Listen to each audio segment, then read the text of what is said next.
오늘 말씀을 함께 살펴보면 하나님께서 이스라엘 백성을 향해서 그 기대감을 품고 있었다라는 것을 우리가 살펴볼 수가 있어요. 이 19절을 보면 내가 말하기를 또 중간에도 내가 다시 말하기를 이렇게 말씀하고 있어요. 내가 말하기를 하면서 내가 너를 여기 보면 어떻게 하든지 너를 자녀들 중에 두며 허다한 나라들 중에 아름다운 기업인 이 귀한 땅을 내게 주리라 하였고 라고 하고 있는데, 이 하나님께서는 세상 모든 민족들 가운데 유일하게 이스라엘 민족만 특별하게 더 사랑하셔서 택하셨다라는 것을 말씀하고 있어요. 다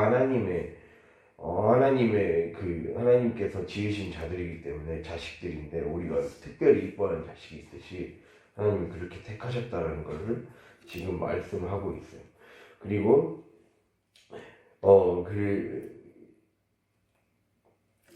그래서 그러한 기대의 관계를, 그러니까 하나님이 항상 우리가 보면은 여기 19절에 이 귀한 땅을 줄 것이다 라고 하고 있어요. 즉 수많은 민족들 중에서 너희를 딱 골라 택해서 이 귀한 땅을 주겠다라는 거예요. 귀한 땅이라는 거는 탐낼 만한 땅, 기름진 땅, 적합꿀이 흐르는 땅, 이런 말이죠. 누구라도 좋아하고 감탄이 나올 수밖에 없는 그런 땅이에요. 여기에 이 귀한 땅이라는 말의 그 원어 속에는 이 수확이 잘 되고 또 영적이고 물질적인 축복 모든 것을 다 받을 수 있는 땅을 주기 위해 줄 수 있는 그런 땅이라는 말이 담겨 있고, 그리고 그 다음에 아름다운 기업, 이 앞에 보면 아름다운 기업이라고 나오죠. 이 아름다운 기업은 하늘의 천군 천사가 호위해주는 땅이에요. 그러니까 하늘의 천군 천사가 호위해주고, 그리고 우리의 삶에 하늘의 천군 천사가 우리의 삶에 호위해줘야 이 삶의 열매를 맺고 또 온전히 배부르고 축복받을 수 있다는 것을 지금 암시해주고 있죠. 그래서 하나님이 그만큼 우리를 향해 인내하며 기다리셨다는 거예요. 마치 자식을 지켜보면서 부모가 기대하게 되죠. 눈에 넣어도 아프지 않은 자식이기 때문에 이 한마디로 마치 그 잘나가는 부모가 자신의 그 가업과 재산을 다 물려주기 위해 지켜보고 계시는 거예요. 그랬는데 그래서 내 자식같이 챙기고 그렇게 했는데도 하나님이 그러한 하나님의 마음을 깨닫지 못하고 그 마음을 채워주지 못해서 결국에는 하나님의 마음에 미치지 못해서 그들에게 나타난 결과가 바로 21절에 헐벗은 산이라고 나와 있는 겁니다. 그래서 오늘 이 말씀을 통해 제가 하나님이 이스라엘 백성을 향해 우리를 향해 기대와 소망을 갖고 계신다. 그러면서 인내하고 기다리신다는 것. 그러나 우리는 그리고 이스라엘이 그랬듯이 우리도 속이고 떠나갈 때가 많다는 거예요. 여기 그 20절 보면 속이고 떠나갔다라고 나와 있죠. 속이고 떠나갔다라는 표현은 배신했다는 뜻입니다. 배신. 이 배신에 대해서 좀 살펴보면서 하나님이 원하시는 모습에 대해서 우리가 하나님이 원하시는 그런 자녀된 자로서, 하나님의 자녀된 자로서의 도리가 무엇인지를 살펴볼 수 있기를 원합니다. 은혜 받는 시간 될 수 있기를 원합니다. 여기 배신, 그러니까 속이고 떠나갔다라는 말은 다른 말로 배신이라고 번역하기도 합니다.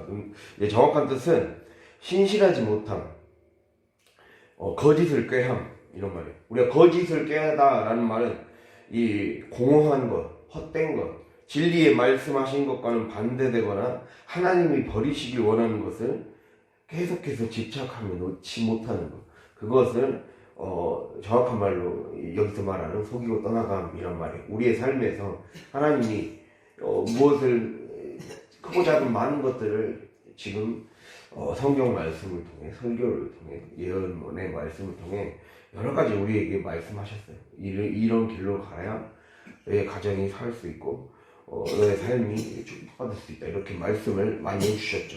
그럼 우리에게 중요한 건 그것이 하나님이 우리에게 주신 진리의 말씀이기 때문에, 즉 진리라는 것은 참이잖아요. 참. 예, 그 신학의 문제, 신학이나 철학의 영역에서 성경은 신학의 영역이잖아요. 신학의 영역에서 가장 중요한 게 참이에요. 참은 존재하는 것을 참이라고 해요. 진리는 존재하는 것이자 존재하게 하는 것이 진리예요. 그럼 거짓은 무엇이냐? 존재하지 않는 거예요. 엄밀히 말하면. 그러니까 잠시 있는 것 같아 보이나 결국에는 없어지는 거. 그림자를 거짓이라고 해요. 그러니까 그것을 붙잡으면 우리의 삶과 같이 필멸, 반드시 멸망하게 되어 있어요. 그러니까 우리는 자꾸 거짓을 붙잡고 있다는 것을 지금 말씀하고 있는 거죠. 그런데 그 거짓을 자꾸 붙잡고 하나님이 우리의 살 길을 분명히 알려주시는데도 그것과 반대되는 길들을 너무 쉽게 집착하고 놓지 못하고, 또 그것이 마음은 하나님의 뜻을 따라 살고 싶은데 우리가 자꾸 내 육신의 습관 가운데 매여 있기 때문에, 또 마귀의 장난 가운데 우리가 늘 속고 살기 때문에 그렇게 넘어진다는 거죠. 그래서 이러한 여러 가지 것을 봤을 때 이 신실하지 못함, 속임, 거짓을 꾀함, 이러한 것들이 우리 안에 왜곡된 생각과 헛된 마음, 감정에 빠져 있으면 자꾸만 신실하지 못한 상태에 빠질 수 있다는 겁니다. 그래서 우리가 항상 이것을 기억해야 돼요.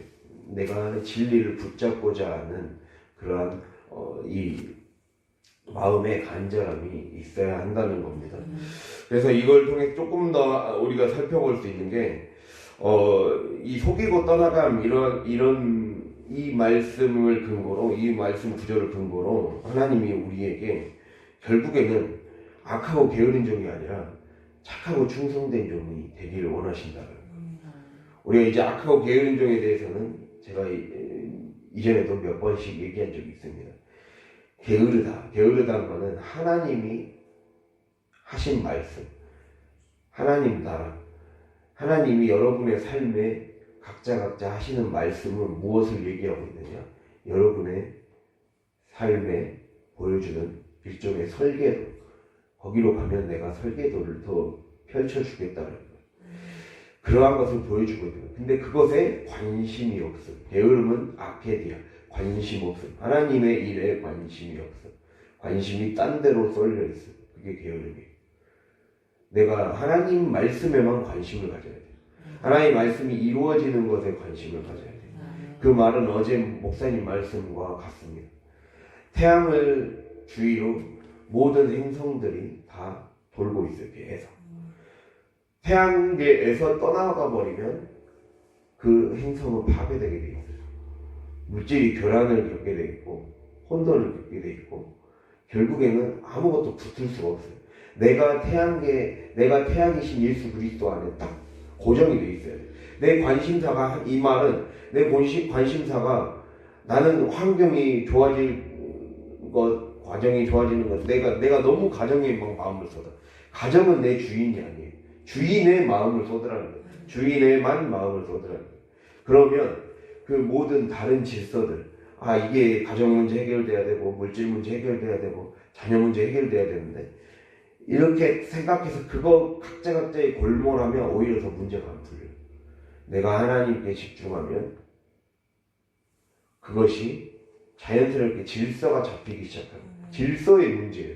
그러한 것이 자꾸 문제가 생긴 이유는 내가 질서의 근원 대신에 하나님께 딱 집중을 안 하고 있기 때문에 자꾸 흩어지고 자꾸 내 곁을 떠나가고 없어지고 파괴되고 그렇게 된다는 거예요. 우리는 거꾸로 가죠. 문제가 생기면 그 문제가 해결되기를 바라면서 그 문제를 향해 기도하는데 그 문제가 생기게 된 근본 원인에 대해서 원인으로 가야 돼요. 신학은 근본 원인을 탐구하는 거예요.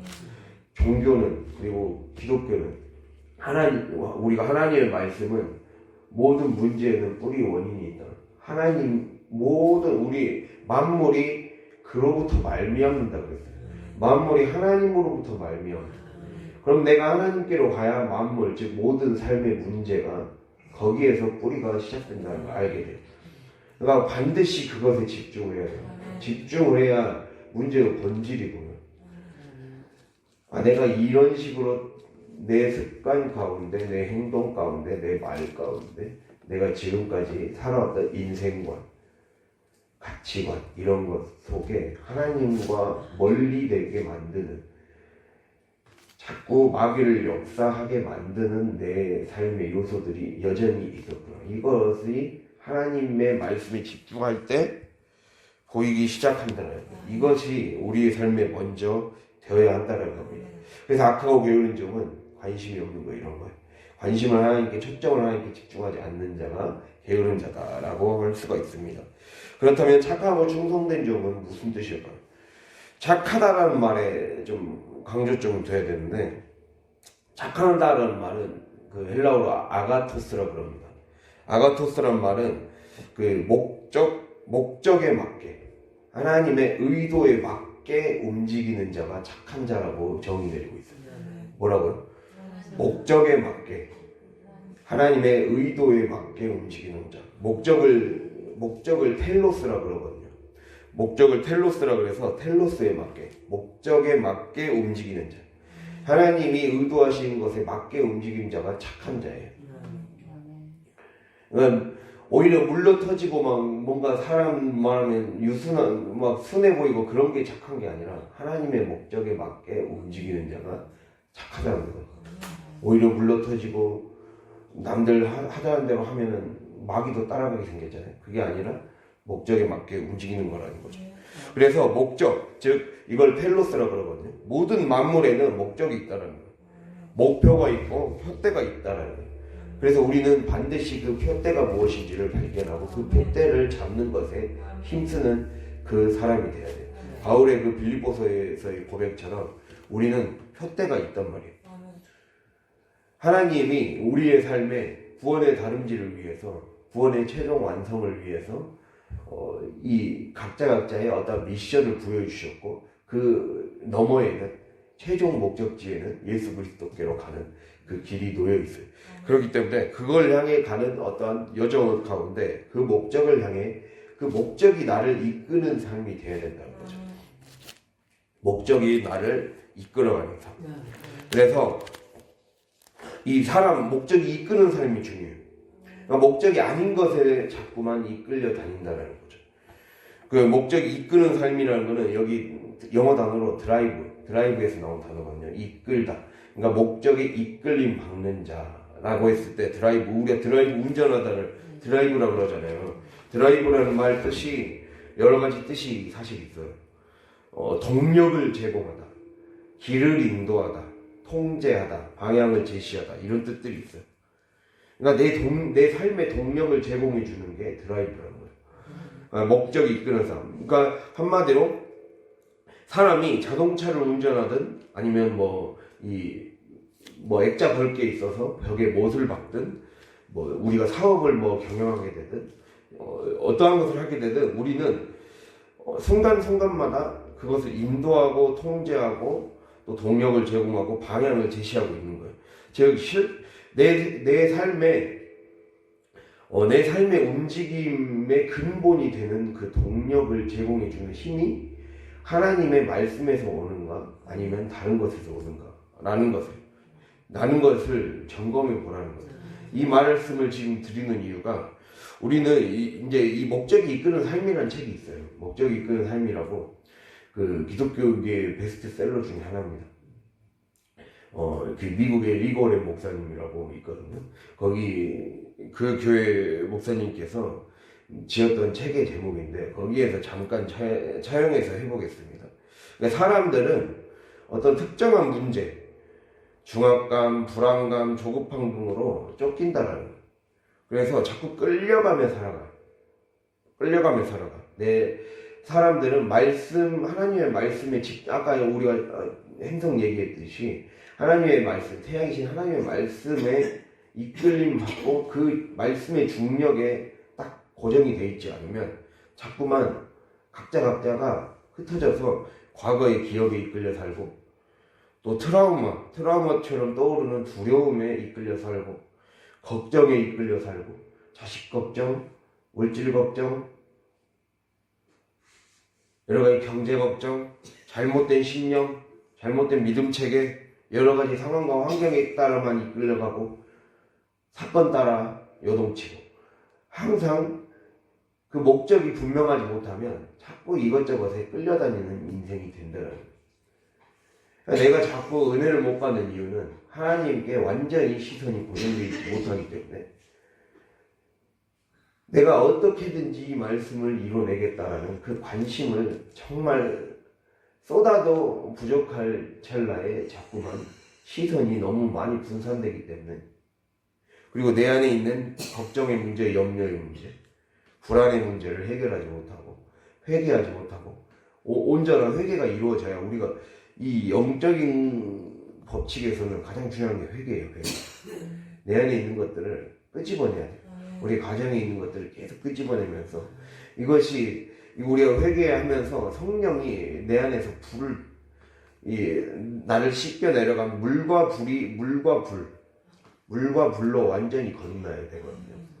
그러니까 내가 죄가 씻김 받고 내 안에 있는 것들이 내 안에 있는 이 죄 너머 역사하는 것이 무엇입니까? 마귀잖아요. 이 마귀가 성령의 불로 태워져서 쫓겨나야 돼요.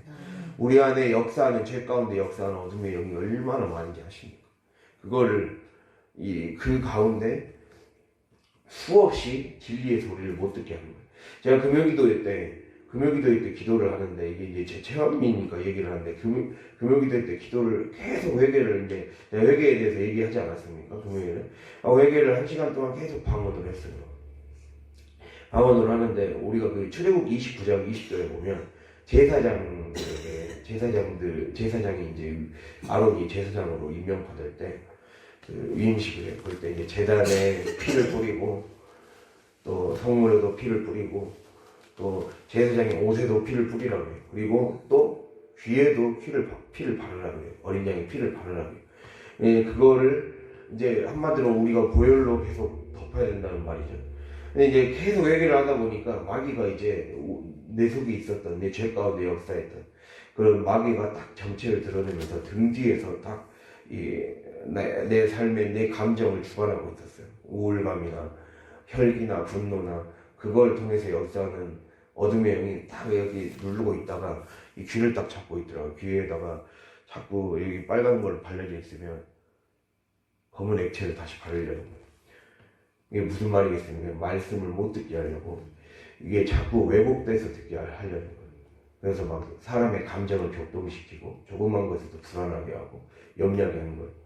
우리가 이걸 뭐라 해야 되지? 이거 각자에게 적용할 수가 있어요. 왕같은 제사장으로 하나님이 부르셨잖아요.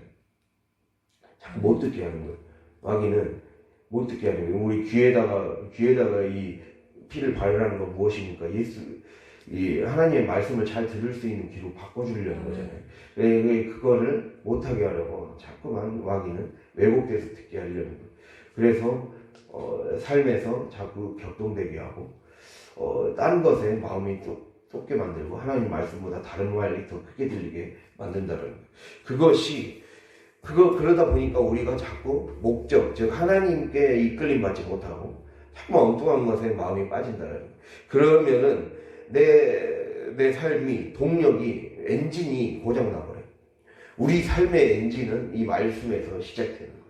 나를 이끌어가는 삶의 엔진이 진짜 말씀이었나 아니면 내 감정이고 그때 상황이고 내 물질의 여부이고 자녀가 기분이 좋냐 안 좋냐 이거 뭐 예를 들면 그런 거였냐 아니면 진짜 하나님 말씀에 따라 이것을 내가 말씀에 딱 서 있으면 그거잖아요. 영역이 있으면 그러니까 아담이 이제 범죄하기 이전에 아담이 영역이 있었기 때문에 만물을 통제하고 다스리는 권한을 가질 수 있었어요.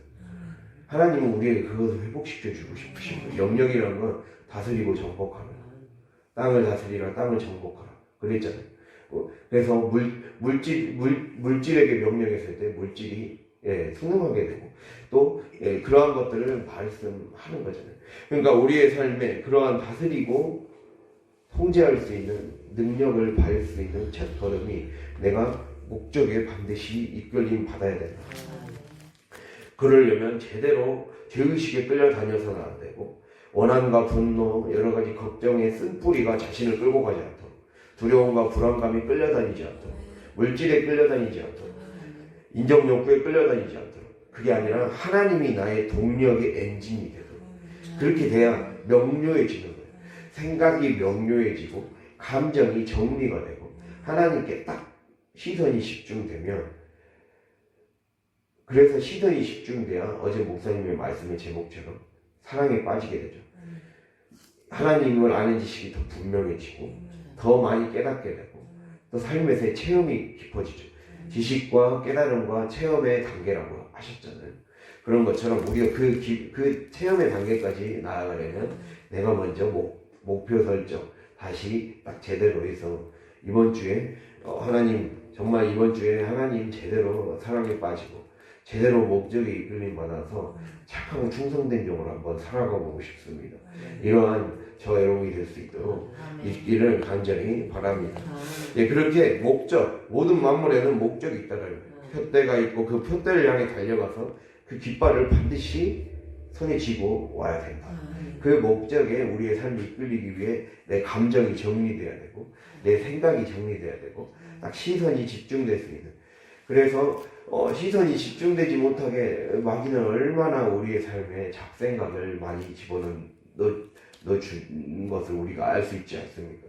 우리가 예배드릴 때, 특히 기도할 때, 하나님의 일을 할 때 찾아오는 여러 가지 잡생각들, 분심이라고 합니다. 분심. 마음이 나누어지는 것, 생각이 분열되는 것. 이 영적인 공격 중에 70%는 분심이에요. 우리의 사람에 자꾸 딴 생각이 들어오는 거예요. 딴 마음이 들어오고 자꾸 더 쓸데없는 걱정이 들어와서 하나님의 일에 온전히 마음을 탁 쏟지 못하게 만드는 거예요. 몰입을 해야 불꽃이 튀는 거예요. 몰입을 해야 성령의 불이 역사하는 거예요. 기도 시간에도 저녁에 기도할 때마다 정말 집중해서 하나님께 깊이 회개하고 간구하다 보면 불이 붙어요. 그게 붙어야 돼요. 그게 붙어서 태워져야 명료하게 보이기 시작해요. 몰입을 해야 명료해집니다. 그래서 몰입을 해야 돼요. 이것에 여러분 오늘부터 정말 이 사단이 그렇게 우리의 삶을 목적이 이끌리는 삶이 되지 못하도록 얼마나 이 사소한 방해로 우리의 정신을 흐트러뜨린다는 걸 기억하며 꼭 승리할 수 있는 저와 여러분이 될 수 있기를 간절히 바랍니다. 그래서 하나님은 그렇게 목적에 이끌리는 삶, 그렇게 목적에 이끌려서 하나님의 목표를 실현해내는 자를 찾고 계신다는 거예요. 네, 우리가 어떤 큰 규모의 음악회를 개최한다고 가정했을 때 그 음악회를 전체를 이끌어갈 가장 중요한 역할이 무엇입니까? 수많은 음악회 그 여러 가지 역할 중에 지휘자가 중요하지 않습니까? 지휘자는 어떤 사람을 뽑아야 되겠습니까? 피아노에 대한 것도 피아노도 어느 정도 잘해야 되고 첼로, 오보에 뭐 여러 가지 있잖아요. 이 악기들이 플룻 그거에 대한 기초적 이 중간 이상은 그래도 해봐야죠. 그 해봐야 그 기본 연주에 대한 지식이 있고 그것이 함께 어떤 하모니를 이뤘을 때 어떠한 식으로 가야 한다라는 그런 그 흐름에 대한 지식과 그런 기초적인 연주에 대한 지식이 있어야 그걸 이끌어갈 수 있잖아요. 그래야 이 섭렵할 수 있고 그게 섭렵이 되어야 목적에 맞게 진행할 수 있기 때문에 음악이라는 목적에 맞게 진행할 수 있기 때문에 각자 그냥 따로 놀지 않도록 만들어야 되잖아요. 피아노 따로, 첼로 따로, 바이올린 따로 놀지 않도록 만들어야 되잖아요. 그러니까 이 결국에는 내가 목적에 맞게 딱 지휘할 수 있어야 돼요. 그 지휘할 이 영적인 힘이 생겨야 내 삶에 여러 가지 하나님께서 주어주신 것들을 지휘할 수 있는 힘이 생기는 거죠. 그러니까 내가 말씀 안에 딱 서 있어야 그 여러 가지 감정과 그리고 상황과 물질과 주변 환경들을 지휘할 수 있는 힘이 생기는 거죠. 그래서 항상 그것의 중심 안에 서 있어야 된다는 것을 주님이 우리에게 말씀하고 있어요. 그래서 정리해보자면 착하고 충성된 종, 즉 하나님이 의도하신 목적을 이루기 위해 그 목적에 이끌리어 살아가는 성령의 사람, 믿음의 사람, 말씀의 사람이 곧 착한 종이다, 착한 자다 라고 주님이 말씀하는 거예요. 그래서 한마디로 우리가 그렇기 때문에 어떻게 하면 내 삶에서 하나님 주신 이 기업, 우리가 수요 예배 때 제가 이신칭의를 얘기하면서 우리가 하나님이 각자에게 기업을 주셨다. 이신칭의는 두 가지의 그 의미가 있는데, 하나는 법적 용어, 무죄 선고가 칭해졌다라는 거고, 하나는 회개 용어라고 했어요. 그 경제 용어로서 하나님이 우리에게 이미 기업을 주셨다. 여러분의 기업의 씨앗을 주셨다 그랬어요. 그러니까 나는 지금까지 그거에 대해서 하찮게 여기고 사소하게 여기고 더 큰 것이 있을 거라고 생각하고 살아왔지만, 나에게 이미 주어주신 가정, 이미 주어준 물질, 이미 주어진 그러한 여러 가지 환경과 상황이 나에게 주신 기업이다. 그러면 이것을 어떻게 하면 이윤을 극대화시킬까? 어떻게 하면 생산성을 높일까? 그러니까 한마디로 내 삶에 나를 통해서 역사하실 하나님, 나를 통해서 복 주실 하나님이 되려면 내가 이윤을 높일 수 있고 생산성을 높일 수 있는 몸이 돼야 되고, 그러한 마음가짐이 돼야 되죠. 그래서 어떻게 하면 하나님이 내 삶에서 주신 기업을 이윤과 생산성을 극대화시킬까에 초점이 맞춰져 있어야 된다는 거예요. 이게 목적에 이끌리는 자의 참 모습이라고 할 수가 있습니다. 그러려면 나부터 어떤 태도와 습관이 자리 잡게 해야 된다는 것을 보여주고 있어요. 그래서 우리는 착하고 충성된 종이 되려면 이렇게 어떻게 내 삶에서 첫 번째로 우리가 볼 수 있는 게 축복을 생산해낼 수 있는 생산성을 기를 것인가, 이거에 대해서 초점을 반드시 맞추시길 바랍니다. 어떻게 해야 이윤이 극대화되는 방향으로 나를 발전시킬 것인가, 내 내면을 잘 지켜낼 것인가. 그러려면 내 내면이 먼저 튼튼하게 서야 되겠죠. 내면이 튼튼하게 서야 돼요. 말씀으로 튼튼하게 서는 걸 목적으로 해야 됩니다. 그래야 하나님이 나에게 주신 몸, 시간, 물질, 말, 생각, 전도하는 것, 교회 섬김, 여러 가지 것들을 어떻게 극대화시켜서 하나님 말씀을 잘 들을 수 있는 상태가 될 것인가. 하나님이 주신 시간을 잘 사용하는 것, 말을 잘하는 것, 전도를 이전보다 한 명이라도 더 열매를 맺게 하는 것, 한 명이라도 더 데리고 오게 하는 것. 그리고 우리가 미리 이미 한 번이라도 왔던 사람 다시 한번 찾아가면서 태신자를 길러내서 교회를 한 명 한 명씩 채워나가는 것. 그런 것에 우리의 목적이 딱, 우리의 관심이 딱 쏠려 있어야 된다는 것. 제가 2월 20일 날 그 서울 경제신문 기사에 그 이재명 대표가 그 현대자동차 공장을 찾아서, 아산 공장을 찾아서 그 이제 그 임원진들과 자기가 평소 때 예전부터 생각했던 정책에 대해서 논의하는 자리가 있었어요. 거기서 이 국내 생산 촉진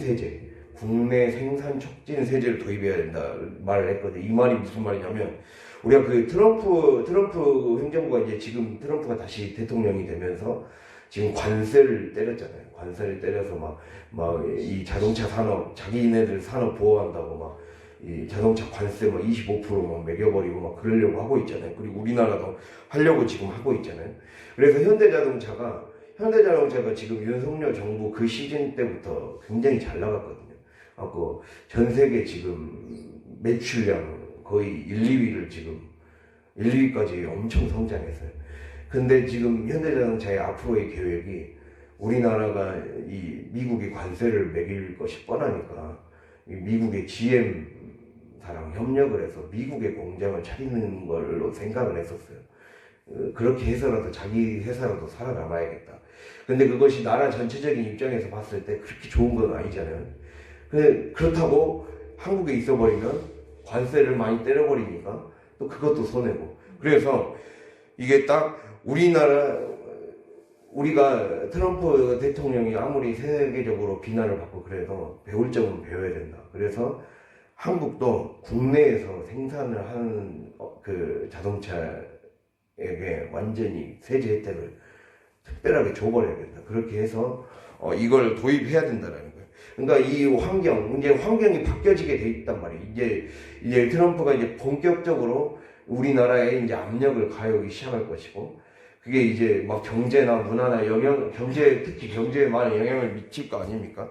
그러니까 어떻게 이 수많은 환경과 사건과 상황이 공격해 올 것인지 않습니까? 그러려면 내부의 힘을 길러야 된다는 것을 지금 우리가 교훈을, 영적인 교훈을 얻을 수가 있죠. 그러니까 내부에 있는, 그러니까 우리가 내가 내부의 힘이 약하면, 내부의 힘을 잘 길러놓지 못하면 밖을 찾아다녀요. 미국을 찾아갔잖아요. 그러니까 지금 현대자동차가 말했잖아요. 현대자동차가 지금 우리나라가 정부가 산업을 보호해 주는데 관심이 없기 때문에, 예, 윤석열 정부에서 그냥 놔버렸거든요. 아무 신경도 안 쓰고 그냥 기업들 마음대로 해버려라. 그리고 놔둬버렸어요. 근데 때로는 보호가 필요할 때가 있거든요. 아니 강대국이 그렇게 가고 있는데 대부분의 요즘은 그 자유무역, 옛날에는 자유무역 시대였어요. 그런데 점점 이 나라가 이 자기네들 산업을 보호해야 된다는 쪽으로 가고 있어요. 미국이 그래서 자기네들을 보호하기 위해 막 다른 나라에는 관세를 엄청나게 매겨갖고 경제적인 손해를 보게 만들고 있거든요. 그럼 우리도 해야 되는 거죠. 우리도 해서 어느 정도로 우리에게 주력 산업은 보호해 줘야 되잖아요. 자동차 같은 걸 얼마나 우리나라가 좋습니까? 이런 것들을 해서 세제 혜택을 줘야 된다라고 이 정책을 처음으로 내놓은 거예요. 그래서 이제 그때 현대자동차 그 임직원들이 박수갈채가 있다고 정말 그랬으면 좋겠다고, 그것이 딱 신문에 나왔더라고요. 그래서 이러한 우리 안에 있는, 내부에 있는 힘이 자꾸 약하기 때문에, 내가 내적인 영적인 힘이 약하기 때문에 자꾸 밖에서 문제를 찾으려고 그래요. 그러잖아요. 내가 영적으로 딱 굳건히 서 있지 못하면 뭔가 내 문제를 해결해 줄게 밖에 있다고 생각하고 밖을 찾아다녀요. 그러니까 아까 말씀드렸듯이 물질의 문제는 하나님과 멀어졌기 때문에 생긴 일이고, 자녀의 문제도 마찬가지. 근원을 거기에서 찾는 자들이에요. 우리 신앙의 사람들은 근원을, 뿌리를 거기서 찾는 자들인데, 그 내부의 힘을 길르지 못하기 때문에, 그 힘이 없기 때문에 자꾸만 밖을 찾아다니고 다른 것으로 대충 구멍을 메우려고 했단 말이에요. 땜빵을 메우려고 했단 말이에요. 근데 그런 것으로는 근본적으로 보호가 되지 않죠. 우리가 하나님 안에서 딱 튼튼하게 자리 잡고 있어야 돼요. 내가 목적에 이끌림 받아서 확실하게 매일매일 말씀 묵상과 기도와 전도, 말씀과 기도와 전도라는 기본 틀이 딱 유지가 돼 있어요.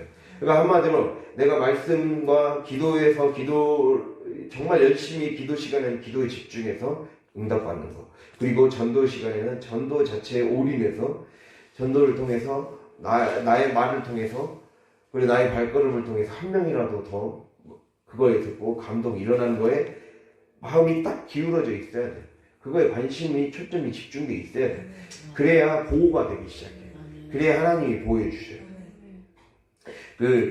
하나님이 구약성경에서 신명기에서 이런 약속을 해주십니다. 너희가 싸움을 해 나갈 때, 너희가 싸우러 나가면, 전쟁이 있을 때 싸우러 나가면 국경을 비우게 되잖아요. 국경을 비우게 됐을 때 그 국경을 비운 것 때문에 걱정하지 말라 했어요. 그러면서 내가 그 국경, 내가 그 너희의 농경지와 내가 너희의 땅과 너희의 가정을 보호해 주겠다, 이러한 말씀이 나와 있어요.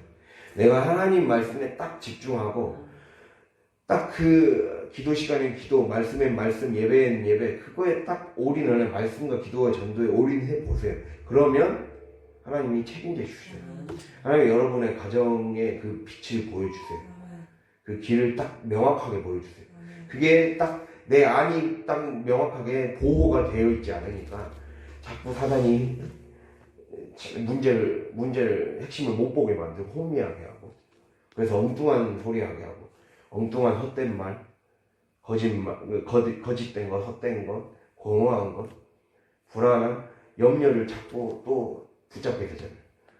그래서 또 무기력해지게 되고, 그게 반복되잖아요. 이 반복된 고리를 끊으려면 내가 집중해야 된다. 말씀과 전도 기도를, 말씀과 전도 기도를 그냥 형식적으로 하는 말이 아니라 거기에서 열매를 맺는 게 집중해야 된다. 기도 시간에는 하나님 만나라. 하나님 만나는 것에 목표를 두어라. 하나님 만나는 것에 목표를 두려면 열심히 회개하여 정말 잘 회개해서 하나님을 깊이 만나고, 그곳에서 나를 통해, 가정을 통해 보여주시는 것들을 보려고 힘써라. 들으려고 힘써라. 그리고 전도를 열매 맺으려고 힘쓰고, 말씀 시간 매일매일 말씀을 읽고 또 듣고, 제가 예전에 했던 설교를 모레도 매일 아침에 유튜브로 올려놓을 테니까 그거라도 들으시면서 말씀을 매일매일 들어야 돼요. 말씀은 이게 이해하려는 게 아니에요. 마시는 거예요. 이게 우리가 그 요한복음 6장 55절에 내 살은 참된 양식이요 내 피는 참된 음료로다 이렇게 예수님께서 말씀하셨어요. 말씀을 듣는 거는 하나님이 주시는 식탁을 먹는 거고 마시는 거예요. 자꾸 마시다 보면 어느 순간 내 속에 영양분이 돼서 어느 순간 터지게 돼요. 말씀을 계속 듣고 계속 그걸 흡수하듯이 해야 돼요. 그래서 이제 목사님 자리를 비웠을 때 말씀을 많이 읽고 또 듣고 그냥 틀어놓고 계속 들으세요. 듣다 보면 그게 어느 순간 흡수가 되고 말씀이 흡수가 되기 시작해야 돼.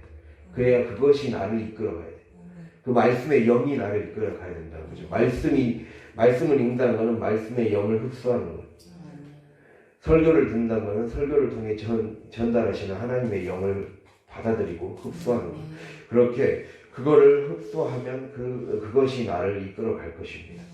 그것이 나를 기도에 힘을 줄 것이고 그것이 전도의 열매를 맺게 할 것입니다. 그런 삶으로 우리가 살아갈 수 있길 바랍니다. 그 내적인 힘이 길러지면 모든 삶의 문제가 풀리기 시작한다 라는 것을 기억할 수 있길 바랍니다.